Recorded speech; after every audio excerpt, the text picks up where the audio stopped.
Provérbios capítulo 23. Aleluias. A palavra do Senhor diz assim, a partir do versículo 5. Porventura fixarás os teus olhos naquilo que não é nada? Porque certamente criará asas e voará ao céu como a águia. Não comas o pão daquele que tem olhar maligno, nem cobices as suas iguarias gostosas. Porque como imaginou no seu coração, assim ele é. Amém?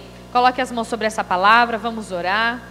Deus querido, em nome de Jesus, Pai, eis aqui a palavra, Senhor, que é tua, Pai. Ela não é nossa, ela é tua, Senhor.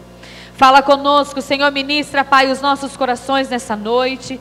Faz, Senhor, aquietar agora, Senhor, a nossa carne. Traz, Senhor, a paz que excede todo entendimento para as nossas vidas nessa noite.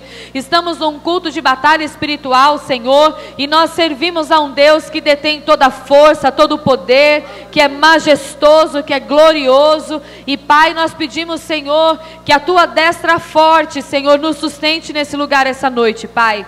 Que os nossos corações, Senhor, estejam abertos para aquilo que a tua palavra tem, Senhor, a tratar com cada um de nós.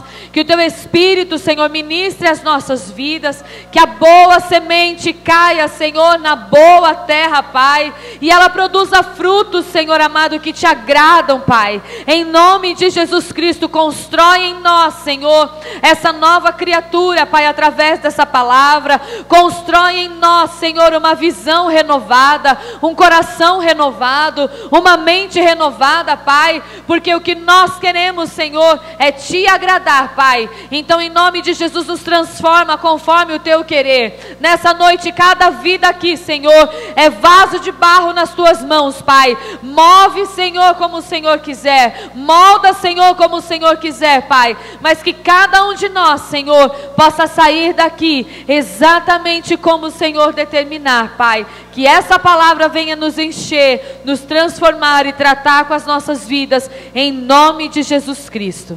Amém? Glória a Deus, aleluia.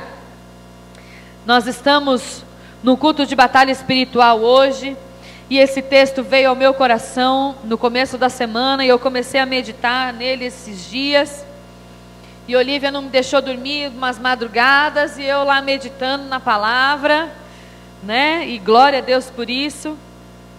Mas, queridos, eu quero falar com você a respeito daquilo que nós temos vivido nesses dias. Nós temos vivido dias de muito conhecimento à nossa disposição, né? Toda pergunta que a gente faz, às vezes o professor João não sabe responder, mas tem um aparelhinho na nossa mão, abençoado, às vezes, que tem todas as respostas para nós, né? Nós estamos vivendo um tempo em que o conhecimento ele está à nossa disposição, e a gente tem combustível para todo tipo de conversa, para todo tipo de resposta, para todo tipo de pergunta, sejam as respostas boas ou as respostas que não servem para nada, mas a gente tem resposta, né? É uma dor na unha, você vai pesquisar no Google, você descobre que você vai morrer em 2 dias, né? E por aí vai. A gente tem lidado com todo tipo de conhecimento, mas eu quero trazer ao teu coração nessa noite o que é que todas essas respostas e o que é que todo esse conhecimento que está à nossa disposição tem feito nas nossas vidas. Qual é o efeito que isso tudo tem feito em nós? Nós, muitas vezes, processamos na nossa alma e começamos a andar nos nossos dias com base nas coisas que a gente tem como conhecimento, como sabedoria, né? A gente vai crescendo, a gente vai caminhando, a gente vai lendo a palavra, a gente vai buscando informações, a gente vai estudando e a gente vai agregando conhecimento e vai agregando e vai agregando e vai agregando. E a nossa vida, ela começa a andar de acordo com aquilo que a gente sabe, né? De acordo com aquilo que a gente viveu, que a gente tem de experiência. E aí a gente vai para Provérbios 23, principalmente no versículo 7, porque como imaginou no seu coração, assim é. Salomão nos diz que como o homem imagina, assim é, e a nossa imaginação, a nossa alma, ela processa tudo que a gente vê o tempo inteiro. Tudo que eu leio está sendo processado. Tudo que eu escuto está sendo processado pela minha alma. Tudo que eu vejo, as minhas experiências de vida, isso tudo está sendo processado pela nossa alma, mas a gente precisa tomar um certo cuidado com algumas coisas. Porque a gente, sem perceber, começa a balizar, nós começamos a viver a nossa vida e os nossos dias com base naquilo que nós estamos aprendendo, né? Tem família que, desde pequeno, todo mundo está junto todo domingo para comer o macarrão com frango, e aí a gente cresce sabendo que o domingo é dia de comer o macarrão com frango junto com a família inteira, e fazer aquele alvoroço, e está todo mundo junto e misturado. A gente cresce com aquilo como sendo uma verdade para nós. Então tudo aquilo que nós estamos vendo, ouvindo, queira você ou não, está balizando a sua vida de alguma forma.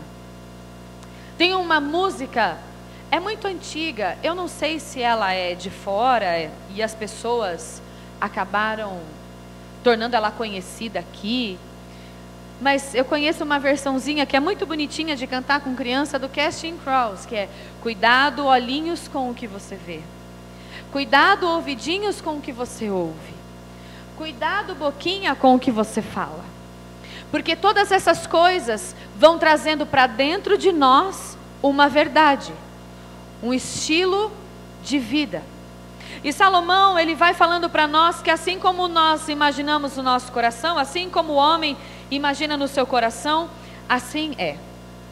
E às vezes, queridos, a gente passa a nossa vida reclamando de algumas áreas da nossa vida que não mudam. Nós passamos a nossa vida procurando respostas, mas que na verdade a gente já tem, né?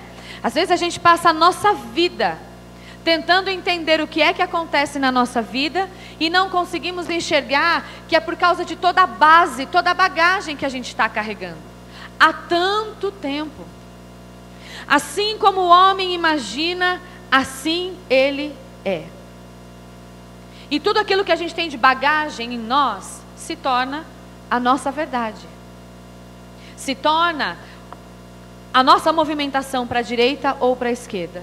Está com base naquilo que eu vivi, naquilo que os meus pais viveram, está baseado naquilo que eu estou passando hoje, está baseado naquilo que é uma verdade para mim. Eu tenho que tomar cuidado com isso ou não tenho? Porque eu vou trazendo bagagens ao longo de toda a minha vida, e muitas delas não estão de acordo, de fato, com aquilo que o Senhor tem para eu viver. A palavra do Senhor, ela mostra para nós que todas as vezes que Jesus entra na casa de alguém, todas as vezes que Jesus encontra com alguém, todas as vezes que Jesus toca na vida de alguém, há transformação ou não há? Há transformação. Então às vezes eu estou ali batalhando e orando, me frustrando, passando por situações, porque eu não consigo enxergar o propósito, o agir, o mover de Deus, mas tudo isso é porque eu já tenho uma bagagem muito grande. Eu já tenho toda uma experiência de vida.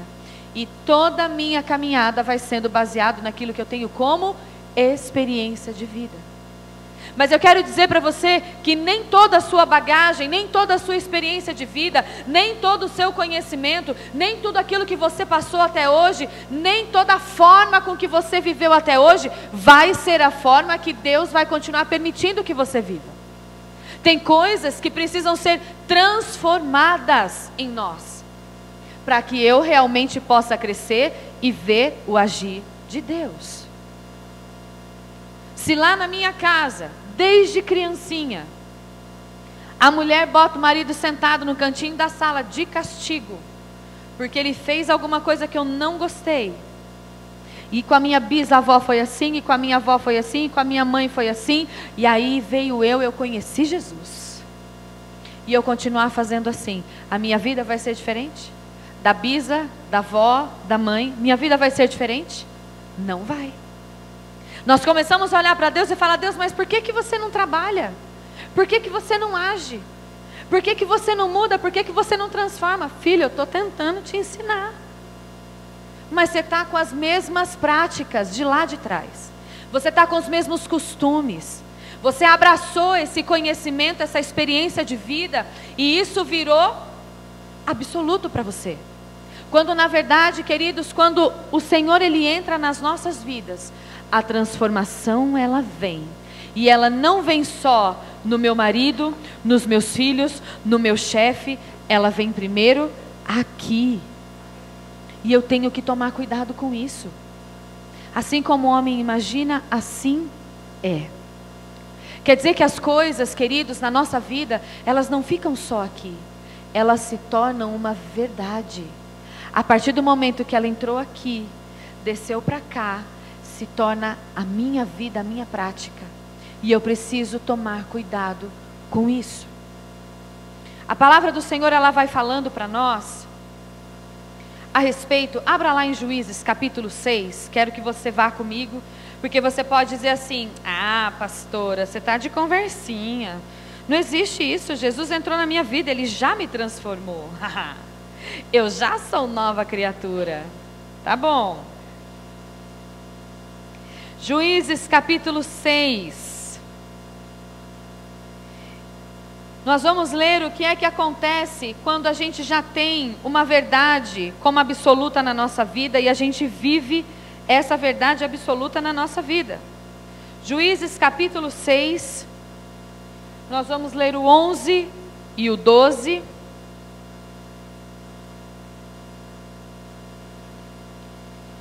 E depois o 14 e o 15. O que é que diz aí? Então o anjo do Senhor veio e assentou-se debaixo do carvalho que está em Ofra, que pertencia a Joás, a Biesrita. E Gideão, seu filho, estava malhando trigo no lagar, para o salvar dos midianitas. Então o anjo do Senhor lhe apareceu e lhe disse, o Senhor é contigo, varão valoroso. Versículo 14. Então o Senhor olhou para ele e disse, vai nesta tua força e livrarás a Israel das mãos dos midianitas. Porventura não te enviei eu? E ele lhe disse, ai Senhor meu, com que livrarei a Israel? Eis que a minha família é a mais pobre em Manassés e eu o menor da casa de meu pai. Alguma semelhança com você? Alguma semelhança com a sua vida? Queridos, Gideão conhecia algumas verdades que eram absolutas para ele, para a família, para o povo. Os midianitas vêm e levam tudo que a gente tem. É uma verdade. Eles vêm e levam. Não interessa o que a gente faça.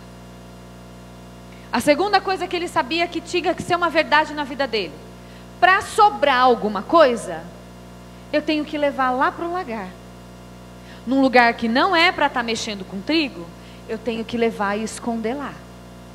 Eu tenho que mudar toda a minha dinâmica, eu tenho que mudar tudo aquilo que é natural, para que eu consiga salvar alguma coisa e ter alimento para o meu povo. Era isso que ele conhecia, certo? Mas ele estava no lugar certo? Ele estava mexendo com trigo no lugar certo? A comida toda era dos midianitas, eles tinham direito de levar aquilo? Não. Havia um povo clamando para que o Senhor viesse com providência, para que o Senhor se movesse. E no meio disso, um povo clamando, um profeta vem, fala com o povo, o Senhor vai livrar, o Senhor vai transformar essa história. Glória a Deus, aleluia. Você ouve no culto, o Senhor vai te visitar, o Senhor vai trabalhar na tua casa, o Senhor vai se mover na sua família. Glória a Deus no culto, né? Aleluia. Aí o dia que o Senhor vai realmente trabalhar lá na sua casa, ele bate lá. Gideão, varão valoroso? Eu, Senhor. Tá doido? Gideão olha para toda a sua condição. Senhor, a minha casa, como é que é? Ai, Senhor meu, com que livrarei? A minha família é a mais pobre. Eu sou o menor da minha casa. toda quinta e todo domingo, e toda oração, e toda campanha, e toda vigília no monte, e tudo, o Senhor está dizendo para você: varão valoroso, varoa valorosa, eu vou visitar a tua casa, vou transformar a tua vida. E você sai no glória a Deus, aleluia, no sapatinho, mas a hora que o Senhor chega e fala: é agora que eu vou trabalhar, você fala: não, Jesus, o Senhor testificou lá na igreja, aqui em casa não dá. Olha o que eu vivo aqui, olha a minha realidade, olha o contexto, olha quem eu sou, olha tudo que eu estou passando. Eu, Senhor, como? O Senhor está dizendo: eu vou te usar, você vai se levantar, você vai crescer, eu vou te curar. E você está lá: eu sou o menor, a minha família é a mais pobre, eu sou o menor da minha casa, Jesus. Percebe como é muito sutil a maneira com que eu vou deixando, assim como eu imagino, assim será. E eu continuo o tempo todo passando pelas mesmas lutas, chorando as mesmas lágrimas, clamando da mesma forma por algo que o Senhor já falou para você. Tinha um povo orando aqui: Senhor, nos livra, Senhor, seja a nossa justiça, vem com espada. O profeta fala: o Senhor vai lá, vai que eu vou te usar. E ele ainda não conseguia crer. Gideão estava junto quando o profeta falou. Estava ou não estava? O Senhor não falou com o pai de Gideão que ia usar Gideão. O Senhor falou com ele. O anjo do Senhor vai até ele. Quando o Senhor vai fazer algo na nossa vida, querido, quando Ele quer tratar, quando Ele quer transformar, Ele vai até você. Ele vai mandar o anjo, Ele vai mandar o profeta, mas Ele vai até você. E quando o Senhor vem até nós, querido, não tem morte que permaneça, não tem mentira que fique de pé, não tem história que não seja transformada, porque o Senhor não é Deus que manda recado, o Senhor é Deus que vai adiante, fala com você, te dá sinal e faz na sua vida aquilo que Ele prometeu. Esse é o Senhor que nós servimos.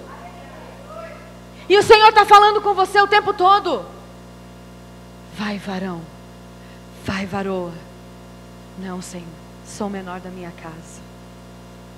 Minha família é a mais pobre. Olha o meu contexto, olha a minha vida.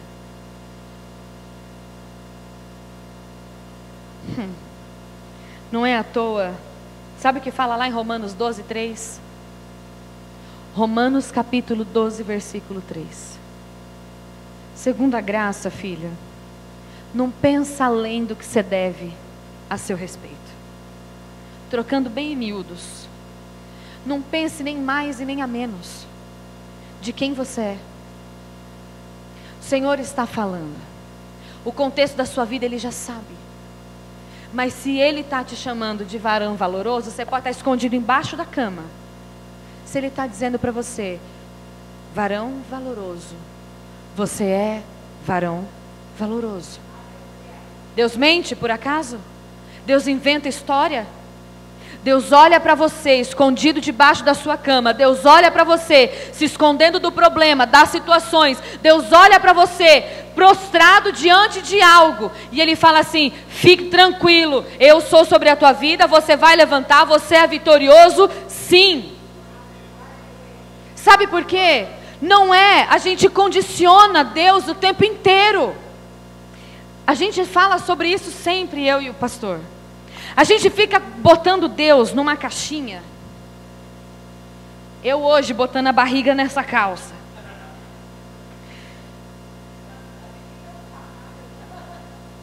A gente coloca o Senhor dentro de uma caixinha. E a gente acha que Deus vai se mover segundo aquilo que eu posso, segundo quem eu sou. Ai, porque olha a minha limitação, então Deus só vai trabalhar até aqui. Querido, você serve a um Deus todo-poderoso. Não interessa quem você é, não interessa onde você está. Se Deus falou que vai fazer, Ele vai fazer. A gente tem uma mania, gente, uma mania doida. Ai, mas eu só consigo isso, então Deus só vai fazer isso. Para que serve Deus? Para que nós servimos a Deus? Que Deus é esse que a gente fala que serve, se Ele só trabalha dentro daquilo que é a minha limitação e o meu conhecimento? Ele é autossuficiente ou não é? Ele é todo-poderoso ou não é? Ele pode todas as coisas ou não pode? Então por que diante das lutas que você está passando, você não consegue crer que Deus vai trabalhar e vai fazer o que Ele prometeu? Qual é a limitação? Assim como eu imagino, assim é. Mas isso diz respeito a nós, não a Ele. Isso diz respeito à nossa vida, à nossa caminhada, ao nosso crescimento, às nossas conquistas, e não a quem Ele é. O Senhor é ilimitado, ilimitado em tudo o que Ele faz. Ele é ilimitado. Gideão estava tão habituado a viver daquela forma que mesmo Deus dizendo que usaria ele não consegue fazer disso uma verdade na vida dele. E a gente vai patinando, né? O Senhor já falou, vou te usar na palavra. O Senhor já falou, eu vou transformar a tua casa. O Senhor já falou, a hora que você abrir a boca para adorar, e a gente não consegue ver. E a gente não consegue crer. E a gente não consegue viver. Porque aquela verdade de sou pequenininho, sou o último da casa, é absoluta nas nossas vidas. Hoje é tempo de quebrar isso na minha vida e na sua, amém? Querido, é tempo de crescer. Nós estamos falando isso para todos os oficiais da casa, né, amor? Nós temos falado isso, a gente sente isso. É tempo de crescer, saia da caixinha. É tempo de crescer. Saia dessa caixinha. É tempo de crescer espiritualmente, é tempo de crescer ministerialmente, é tempo de crescer na sua profissão, é tempo de crescer na sua casa, é tempo de você crescer como pessoa, é tempo de crescer. E você só vai crescer se você sair dessa caixinha. Se você parar de olhar para Deus como se você estivesse olhando para o espelho. Oh, Jesus! Eu olho para o Senhor como se eu estivesse olhando para o espelho. Eu olho para Ele e eu vejo as minhas limitações. Eu olho para Ele e eu vejo aquilo que eu não posso. Eu olho para Ele e eu só vejo aquilo que não dá. Eu vejo o que falta em mim, mas Ele tem tudo. Se Ele falou, Ele vai fazer. Estava falando no carro. A gente ouviu da médica que Olivia não chega em 37, do médico. Que Olivia não ia chegar em 37 semanas, que a gente ia ter que interromper a gestação. O que eu falei para ele? No mesmo dia o Senhor mandou palavra. Ela vai até os 37. E eu estou andando assim, minha gente. Ela vai chegar. Vai até os 37. Foi Ele que deu. Ele vai fazer. Ai, mas Senhor, eu tive a trombose. Eu já estou velha, 38 anos quase. Ai, quero nem saber. Se o Senhor não se importou com nada disso, eu vou me importar? Não vou. A verdade dos nossos corações, querido, tem que ser aquilo que saiu da boca de Deus. O que o homem sabe perto daquele que conheceu cada célula do meu corpo? O que o homem sabe perto daquilo que aquele que conhece cada célula da minha filha que está sendo preparado no meu ventre? O que ele sabe? Sabe nada. Vai ficar aqui. Está crescendo, engordando, pesando. Glória a Deus, minha filha. Isso, cresça. E muito. Quantos sinais mais o Senhor vai ter que te dar? Continua lendo. Juízes. Senhor, molha a lã. Agora molha a terra. Agora molha a lã de novo. Não, foi agora molha a lã e agora molha a terra. Mas a gente ultrapassa. Gideão ainda teve noção. Ele vira para o Senhor e fala assim: ó, Senhor, não fica bravo, não. Não está escrito assim, tá? Eu tô parafraseando. Né? Tô contextualizando. Fica bravo, não. Mas molha a terra agora e deixa a lã seca. É porque o Senhor sabe, né? Ó quem eu sou. Quantos sinais mais o Senhor vai ter que te dar? Quantas pessoas que nunca te viram na vida vão ter que falar de novo para você? Quantas vezes Deus vai ter que se levantar para falar sobre aquilo que Ele tem para fazer na sua vida? Quantas vezes? Deus ainda teve misericórdia, né? Molhou o novelo. Tá, Gideão, tá. Já falei com você, hein? Não foi uma nem duas. Tá, vou molhar a lã. Tá, Gideão, eu molho o chão. Molho o chão, Gideão, tá. Se fosse eu já falava, mais alguma coisa? Às vezes falta, né? E se deixar, brindezinho de Jesus para você, fresquinho. Se deixar, você passa a vida toda pedindo sinais para o Senhor, mas você não sai do lugar que você está. Você passa a vida toda, ai, agora faz isso, Senhor, para eu saber. Ai, agora faz aquilo, Senhor, para eu saber. E passa a vida inteira no mesmo lugar, orando pelas mesmas coisas, se frustrando por causa das mesmas coisas, deixando de crescer nas mesmas áreas. Porque não é só Deus dar o sinal, querido. Você precisa confiar naquilo que Ele vai fazer. E Gideão teve que confiar. Vai separando aí, Gideão. Mas, Senhor, se com esse tanto de gente aqui já estava difícil, pensa agora. Não, o Senhor está de brincadeira. Como? Não, isso é sinal de que não é para fazer. Isso é sinal de que vai dar errado. E a gente vai caçando. Lembra o conhecimento?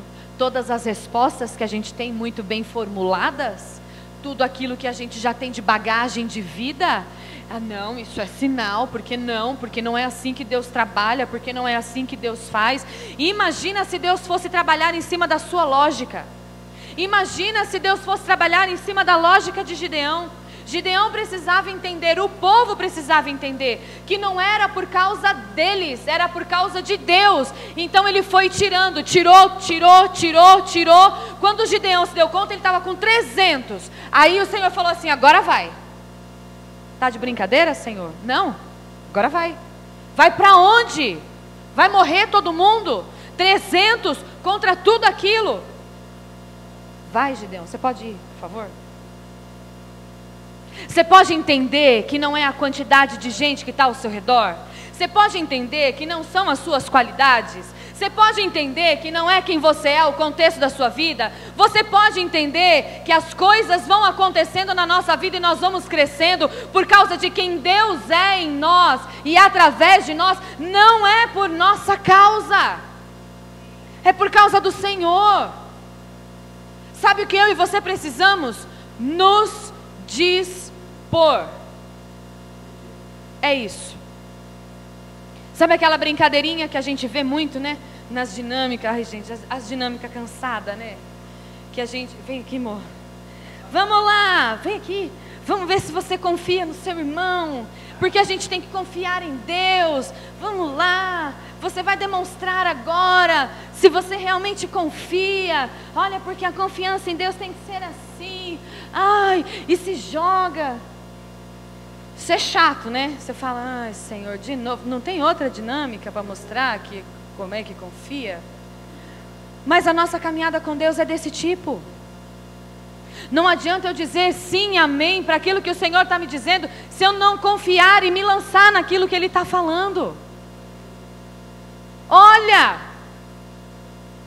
se eu não confiar e me lançar naquilo que Deus falou que vai dar certo, eu não vou ver dar certo. Eu não vou ver Deus agir. Se Ele não pega os 300 e fala assim, gente, é o seguinte, são vocês mesmos. Se Ele não pega aquele povo, Ele nunca ia descobrir o tamanho do poder de Deus e o propósito que estava para acontecer através da vida deles. Se Ele não se move, se Ele não confia, se Ele não se lança, na minha e na sua vida é a mesma coisa. Ou eu confio para viver, ou eu não vou ver o Senhor trabalhar. E Ele tem muito para fazer nas nossas vidas. Pedimos para o Senhor transformar a nossa vida, mas quando vem a oportunidade, a gente fala, o senhor é doido? Imagina, não vou, tá doido?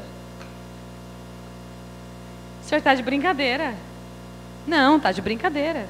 300? Não vou. Quando vem a oportunidade de nós provarmos o poder de Deus, a gente se acovarda. Porque a gente fala assim, Deus vai me deixar na mão, porque eu deixaria na mão. Deus não vai conseguir fazer, porque eu não consigo fazer. Imagina que Deus vai falar através da minha vida. Eu não vou orar por ninguém, porque a gente acha que a palavra que vem sobre a nossa vida, ela não é verdadeira. Então aquilo que sai da nossa boca também não é. Mesmo quando é Deus que manda. Sai do seu lugar, vai lá e fala. Não vou. Não consigo crer. Olha só. E aí nós vamos perdendo oportunidades de ouro, queridos, de nós sermos trabalhados e transformados por Deus. O propósito dele é perfeito. E o Senhor é suficiente para realizar tudo o que ele planejou. Sozinho. A gente estava falando no carro, né? Ezequias me desce um anjo, mata todo mundo. Ele precisou fazer alguma coisa? Não. Josafá, um exército contra o outro, todo mundo se degladiando, e o povo de Deus lá assim. Ué, gente, a guerra não era nossa? Eles estão se matando. Trouxemos espada, estamos aqui com essas armaduras pesadas. Não vamos usar nada. E eles estão lá, estão se matando. Deus é suficiente para fazer as coisas sozinho ou não é? É. Sabe por que Ele te dá a oportunidade de participar? Para você começar a conhecer o Deus a quem você serve. Para você aprender um pouquinho sobre ousadia. Para você aprender um pouquinho sobre dependo de Deus. Com 300 eu vou matar milhares. Mas não é porque eu sou muito bom. É porque Deus está aqui. Percebe? Deus poderia fazer tudo sozinho, queridos. E Ele dá a oportunidade de eu e você participarmos das coisas com Ele. Você tem noção do que é isso? Você já parou para pensar nisso? Tudo Deus podia fazer sozinho. Ele podia encontrar o Ricardo no samba da tarde, de sábado. O Espírito entrar na vida do Ricardo e falar assim: Ricardo, a partir de hoje você não vai para o samba mais. Você é meu. Mas o que aconteceu, Ricardo? Ela foi para a igreja. Ela aprendeu a orar. Ela aprendeu a arrumar a casa. Ficar quietinha. Ixi. O Senhor nos usa, queridos. Nós vamos conhecendo a Ele e vamos crescendo nele, para a glória dEle. E é isso. Ele podia fazer tudo sozinho, mas deixou você trabalhar junto com Ele. Pensa se a gente entendesse esse princípio. Pensa se a gente mergulhasse nisso. Pensa. Naamã também foi um desses, viu? Gideão estava dando desculpa, Naamã estava tentando ensinar a Deus, né? Não vou pedir para você abrir. O senhor está doido? Esse profeta, ai que sem noção, está vendo quem eu sou? Eu vou mergulhar nesse riozinho. Não seria Abana e Farfar e os melhores do que esse? Oh Deus, está de brincadeira, né? Está vendo quem eu sou? Já fiz tanta coisa. Já caminho com o Senhor há tanto tempo. Conheço a sua palavra de fio a pavio. Já preguei para muitos. E a gente vai dizendo para Deus: o Senhor não sabe o que o Senhor está fazendo. Vamos sentar aqui que eu vou te ensinar. Oh, meu Deus.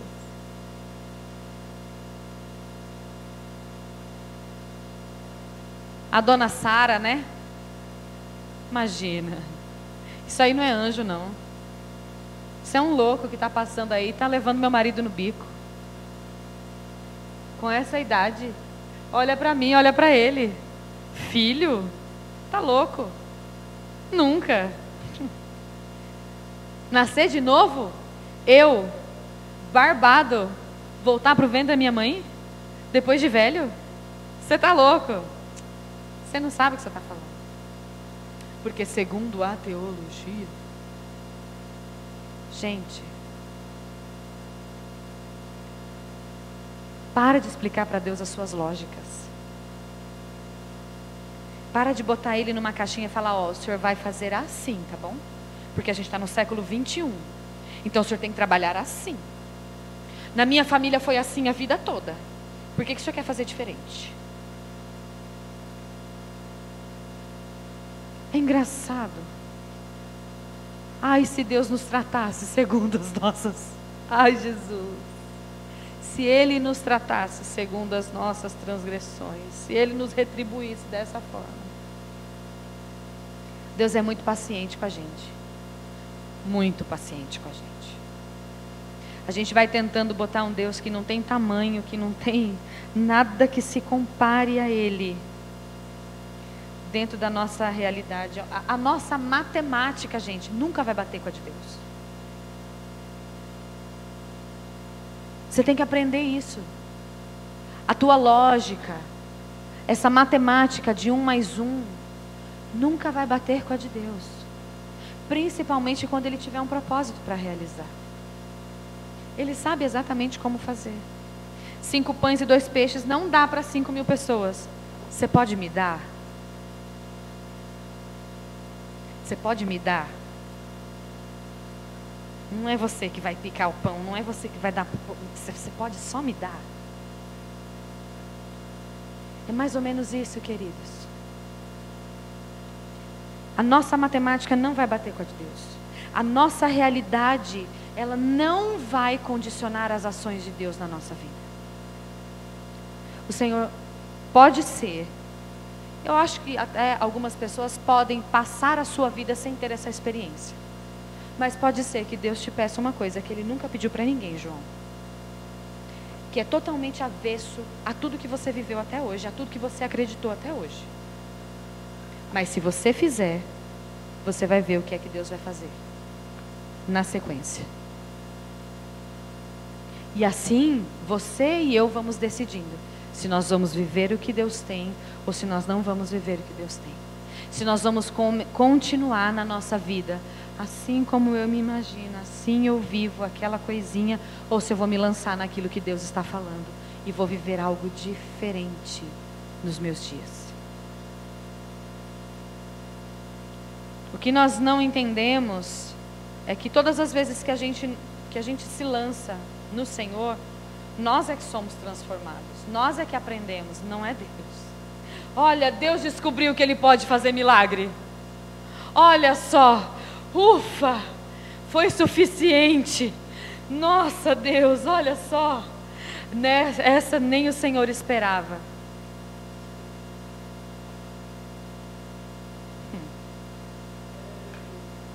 Queridos, o que falta em nós é acreditar naquilo que Deus está falando. Você sabia disso? O que falta em nós é acreditar naquilo que Deus está falando. Se Ele falou, Ele vai fazer. E tem coisas que você vai ter que ir dizendo com a sua boca, até isso aqui e isso aqui entenderem. Ele vai fazer. Ezequiel, quando ele chega diante do vale de ossos secos, lá em Ezequiel 37, o Senhor fala assim, o Espírito do Senhor fala assim: Ezequiel, por acaso podem reviver esses ossos? O que é que Ezequiel fala? Liso? Ezequiel foi liso? Não foi, gente. Ezequiel foi esperto. Ezequiel foi esperto. Senhor, eu sou profeta, tantos anos sobre Israel, e ossos secos significam morte. Então a casa de Israel vai continuar colhendo do seu pecado.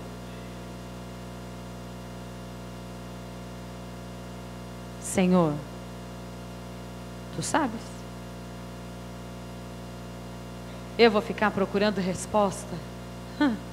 Eu vou ficar procurando dentro da minha lógica, sendo que eu já conheço Deus há tanto tempo, sendo que Deus já fez tantas coisas. Para de ficar procurando resposta. Você não tem resposta para tudo. Você não sabe o porquê de tudo. Ai, eu estou vivendo isso por causa daquilo. Ai, porque... Para com isso. Para. Deus é o único que tem a morte diante dele e faz virar vida. Ezequiel estava diante de morte, mas era o que Ezequiel via. Era o que ele via. Mas a morte não era o que Ezequiel vivia. Ezequiel andava com Deus, conhecia ao Senhor. Eu estou diante de morte, Senhor, mas tu sabes. Ezequiel não escolhe. Eu fui até nos originais, me lembrei do João, das palavras no hebraico. Mas o sabe significa sabes. Nem trouxe a palavra, tá? Que eu não ia saber falar. Do original do hebraico. Significa sabe. Conhece intimamente. Ezequiel não diz, o Senhor vai decidir. Ezequiel não diz, não. Ezequiel não diz, sim. O que ele faz? O Senhor, não eu, o Senhor sabe. Foi esperto. O que saísse da boca de Deus ia ser verdade sobre aqueles ossos. Ezequiel entendeu isso. O que saísse da boca de Deus a respeito daqueles ossos aconteceria. O que é que está saindo da boca de Deus a teu respeito? O que é que o Senhor tem falado? Você está acreditando? Você está crendo? Você está dizendo para Ele, Senhor, tu sabes? Vai ter vida? Vai ter vida. Ponto. Como? Não sei. Não vai ter vida? É, não vai ter vida. Como? Também não sei. Tira a pedra? Não, Senhor, já cheira mal. Tira a pedra. Senhor, tu sabes. Olha a diferença. Não, Jesus, você não sabe. Já tem 4 dias. Está cheirando mal. Dá para você tirar a pedra? Ezequiel faz exatamente o contrário. O Senhor sabe. Talvez esteja faltando isso para nós. Senhor, olha, eu estou colocando isso aqui, ó, diante da tua presença. Porque é isso aqui, ó, que está diante de mim. Eu vivi isso, eu conheço isso como uma verdade já há muito tempo. Eu estou condicionado a viver desse jeito há muito tempo. Mas, Senhor, eu quero te perguntar, o que é que o Senhor tem? Como é que o Senhor vai trabalhar? Qual que é a tua palavra a respeito disso na minha vida? E mergulhar nisso, queridos. Às vezes você está aceitando um diagnóstico há anos na sua vida. Não, o médico já falou. Mas o Senhor falou que você está curado. O Senhor falou que você vai ser curado. O Senhor falou que isso não vai te afetar mais. Não, mas o médico falou. Quando eu tive a gente foi no barco, do médico falou, estamos à espera de Olivia há 7 meses. Quando eu tive a trombose, o médico falou para mim, você vai ficar com varizes horríveis na sua perna, você vai ficar cheia de cicatriz, você vai mancar o resto da vida. Falei, ah, é? Uhum. Ficou? Não. Ele sabe da medicina, mas nós sabemos aquilo que Deus pode fazer. Era para você ter morrido. A obstetra falou para mim: o que você está fazendo viva aqui, menina? E grávida ainda? Era para você estar morta. Eu falei: pois é, olha, acho que Deus não acabou ainda, doutora. Acho que tem mais umas coisinhas para acontecer. Era para você estar sem a perna, era para ter morrido, era para isso, era para tudo. Segundo a realidade que eu estava vivendo, mas não segundo aquilo que tinha saído da boca do Senhor. O Senhor falou para você: você está curado? Então você está curado. Comece a viver como curado. Não é? Então tá bom, Deus falou que eu estou curado, então vou esperar. Quando o médico falar que eu estou curado, daí eu estou curada. Oi?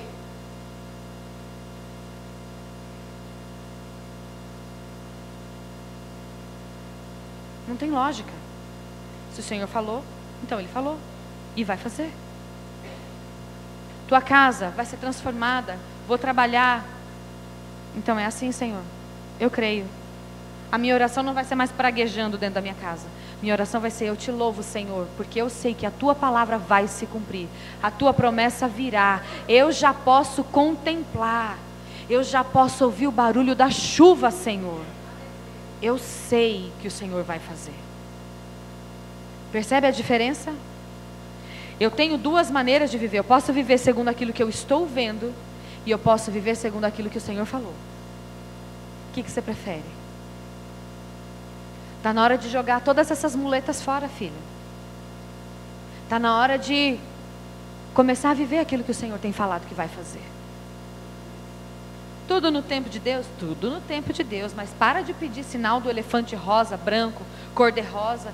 Para de pedir a vida toda para o Senhor e fazendo, e mostrando, e falando, e isso, e isso, e isso, e isso. Quando na verdade você só está se escondendo. Você não acha que está na hora de você começar a viver o poder do Senhor sobre a tua vida? Sabe o que Pedro faz? Jesus aparece para ele e fala: e aí? Tem peixe? Tem não, Jesus. Pesquei a noite inteira, tentei a noite inteira, deu ruim. Joga a rede de novo. O que é que Pedro faz? Senhor, eu tentei a noite inteira. Senhor, eu estou tentando a vida inteira. Ele compreende. A palavra do Senhor fala, Ele conhece a nossa estrutura, Ele sabe que nós somos pó. Ele entende. Senhor, eu tentei a noite inteira, mas por causa da Tua palavra, debaixo da Tua palavra, eu vou lançar a rede de novo. A atitude dele mudou. Ele não se condicionou ao: passei a noite toda jogando a rede para a direita, para a esquerda, esfregando a rede. Eu passei a noite tentando, não consegui. Não vou lançar de novo, não, Senhor, eu estou cansado. Ele não se condiciona ao que ele viu. Ele foi na palavra. O Senhor está mandando? Não vou fazer. Ele não recolheu um peixe, 2 peixes. A palavra fala que ele recolheu 153 grandes peixes. E que a rede estava tão cheia e tão pesada, o barco quase virou e a rede quase se rompeu. Quantas vezes Pedro teve uma pesca dessas na vida? Eu não sei, quando chegar no céu você pergunta. A Bíblia não fala quantas vezes ele teve uma pesca dessa. Mas a palavra, o título da palavra, em várias traduções, está escrito a grande pesca. Não está escrito uma das grandes pescas. Está escrito a grande pesca. Foi aquela, a maior. O que você está esperando para viver o que Deus tem para a tua vida? Tua realidade, a sua volta mudar? Não espere por isso.